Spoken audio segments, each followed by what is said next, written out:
It was widely reported that men had been celebrating the attack after recording the first plane strike.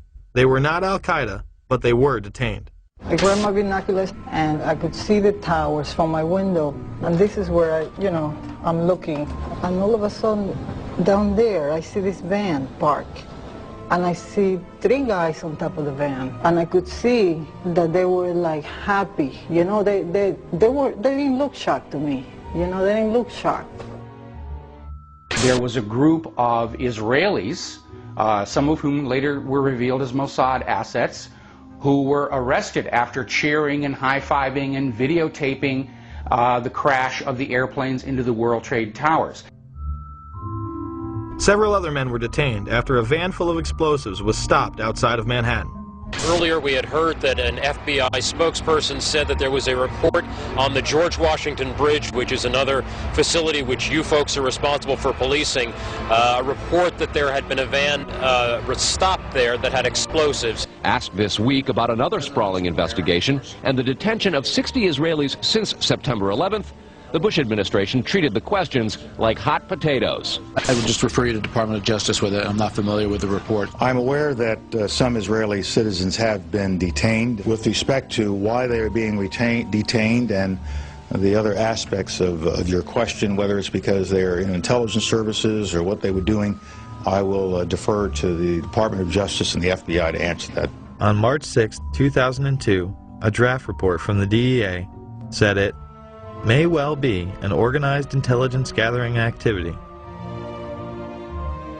Despite all of this, all the Israelis were let go without any espionage charges being filed. Fox News anchors Brit Hume and Carl Cameron would do a 4-part investigation into these allegations in December of 2001 and yield stunning results. It has been more than 16 years since a civilian working for the Navy was charged with passing secrets to Israel.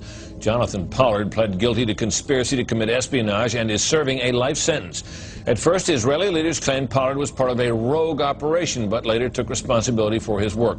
Now, Fox News has learned some U.S. investigators believe that there are Israelis again very much engaged in spying in and on the U.S. Since September 11th, more than 60 Israelis have been arrested or detained, either under the new Patriot anti-terrorism law or for immigration violations.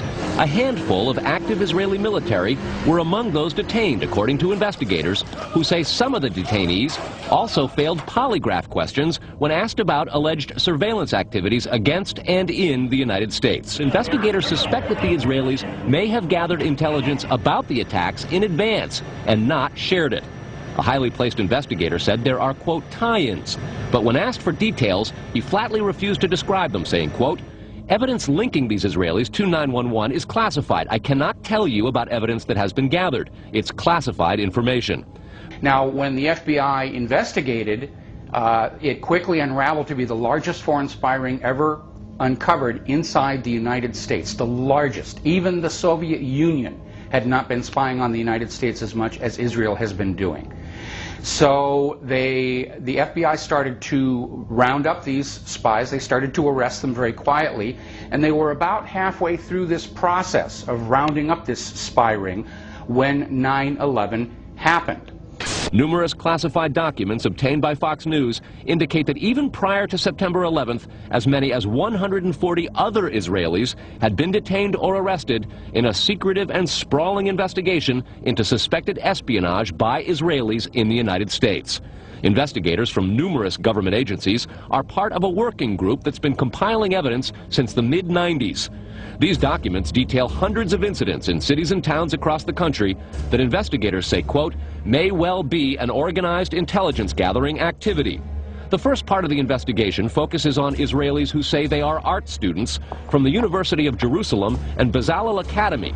Documents say they, quote, targeted and penetrated military bases, the DEA, FBI, and dozens of other government facilities, and even secret offices and unlisted private homes of law enforcement and intelligence personnel.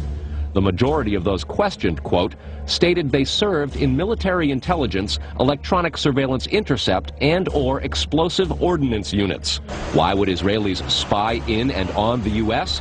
A General Accounting Office investigation referred to Israel as Country A and said, quote, according to a U.S. intelligence agency, the government of Country A conducts the most aggressive espionage operation against the U.S. of any U.S. ally.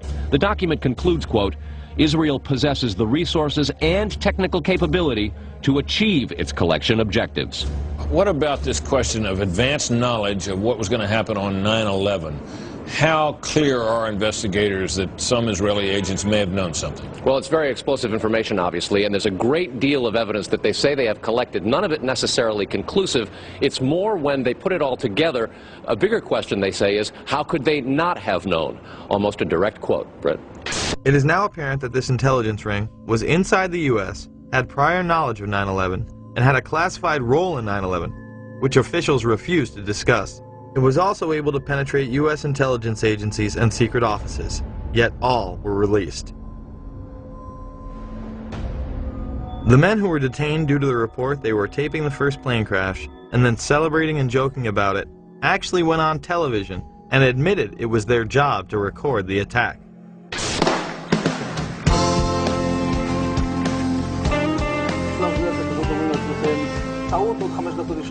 And at that point, we were taken for another round of questioning, this time related to our allegedly being members of Mossad.